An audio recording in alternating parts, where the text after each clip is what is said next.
Hey everybody, I want to say good luck to America in the 2012 Olympics. USA, USA, hey, hey, hey, hey. Hi everyone, Anthony Fantano here, internet's busiest music nerd.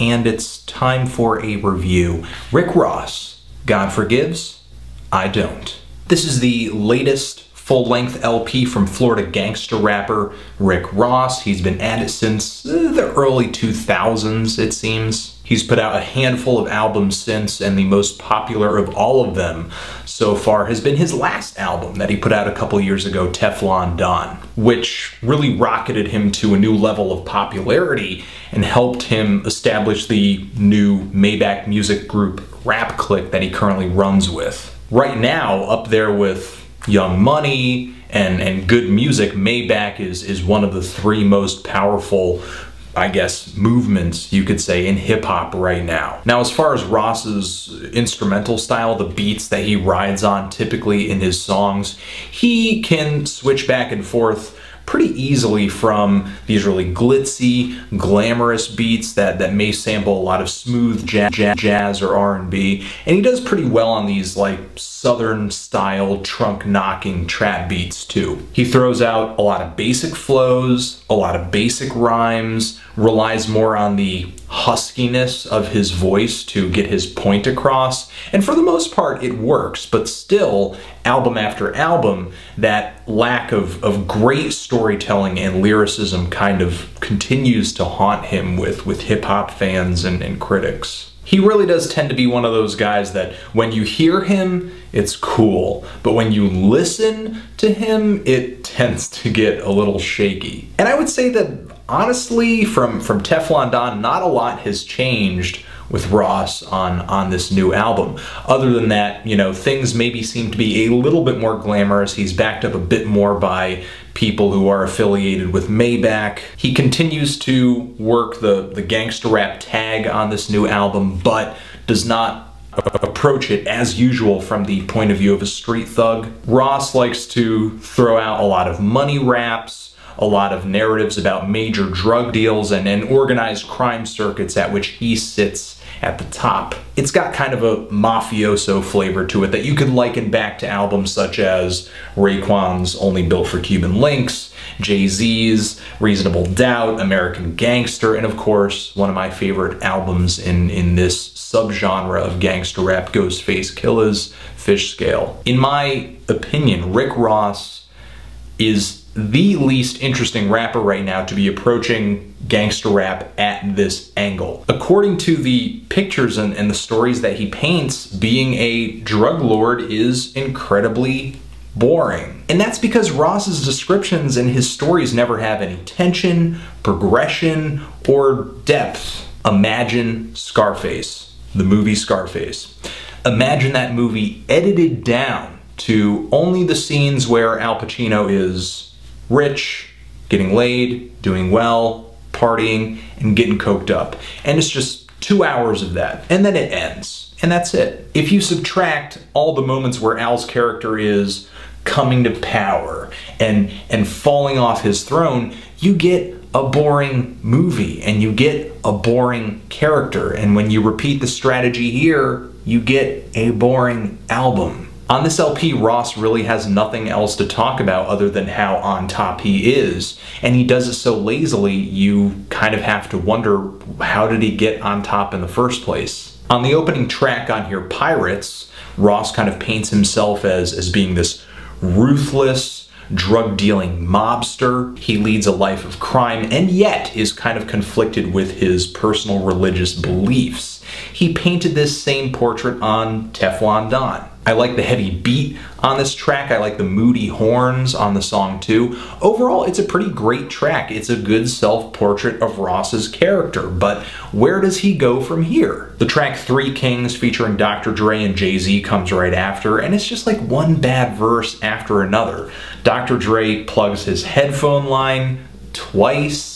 Ross has the shortest verse on here. Again, just more references to his money, to his drug overlord power, and Jay-Z kind of comes in with the glitzy, glamoury thing that was not all that interesting to listen to on Watch the Throne, but with more references to his baby. Jay does still have some clever lines, he can still be funny, but it's not so interesting that I want to listen to the track again. The song actually fizzles out in a pretty embarrassing way too. The song Ashamed comes right after that track, and I like the instrumental way better on that song. I love the soulful vocal sample on that track, sounds really nice, and I love the groove of the beat too. A very nice smooth R&B sample on this track, but Rick Ross comes again with another basic flow about his money and just his superiority in the drug dealing game. You get some friction in this track and in other tracks, whether it's against other drug dealers, whether it's against Rick Ross's past where he talks about being poorer, or against some kind of inner remorse about being a drug dealer. But all of this stuff that could be really important to learning about Rick Ross's character are just treated like minor footnotes that don't really matter and most people are probably not even reading into. And because all of these things that could make an interesting storyline are kind of just thrown in the shadows, you get a really redundant narrative from Ross on not just this album, but every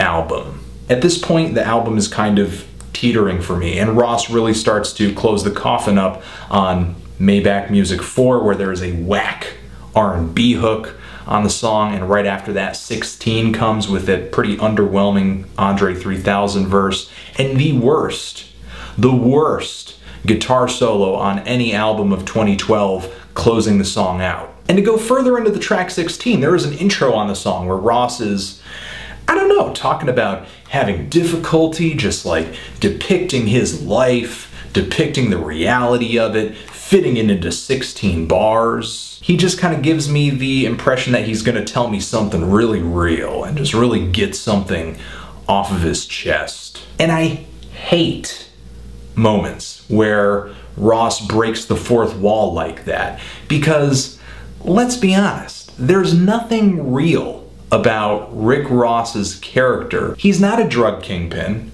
he's not moving keys, he's not whipping chickens. If you're gonna pretend, then pretend.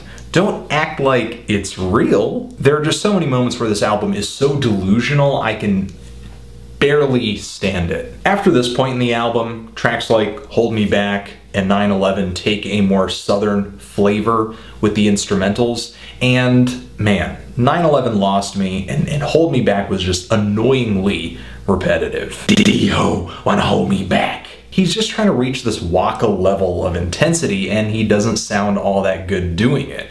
And it's kind of sad, because this style of stuff is what sounded so good and the catchiest on Teflon Don, with tracks like Blowin' Money Fast. But even the singles on here, like So Sophisticated, I don't feel reach that level of entertainment. After Ross kind of goes into a trap style stint on the tracks with this LP, he hits a bunch of just bad slow jams. And the worst of all of them is the song Touching You, which features Usher. The beat is just an absolute mess. Usher is so much louder than Ross on this track for some reason. And I wish the hook was Touching You like the title says, but it's actually Fucking Ya. And that is looped over and over in a really lazy way. And the truth is, the last person I ever want to imagine in the midst of some kind of sexual caper is Rick Ross. And I can't really take any tracks in this style that he does seriously, because all of his love songs come from down here. And on numerous rhymes, he readily admits that he pretty much would not really be getting laid if it were not for the fact that he has so much money.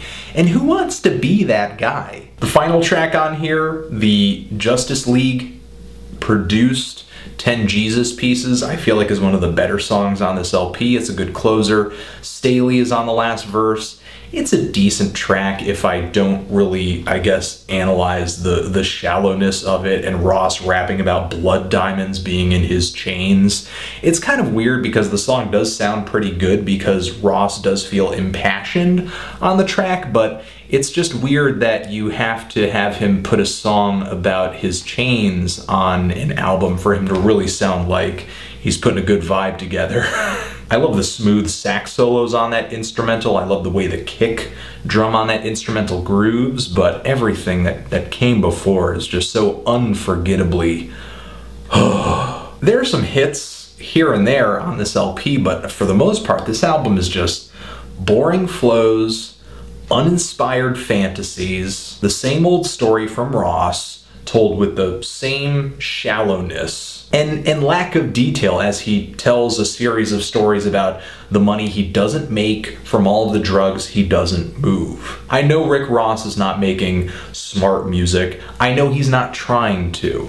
I know that not everything needs to be this big, deep, thought-provoking thing. But I do think Rick Ross is trying to make entertaining music, and this isn't even that. This album is just another slew of hip-hop stereotypes, but maybe with a little bit more glamour, a little bit more excess, with some unimpressive mic skills, and a series of instrumentals that can be kind of hit or miss. Really feeling a strong 2 to a light 3 on this album, and that's all I can say.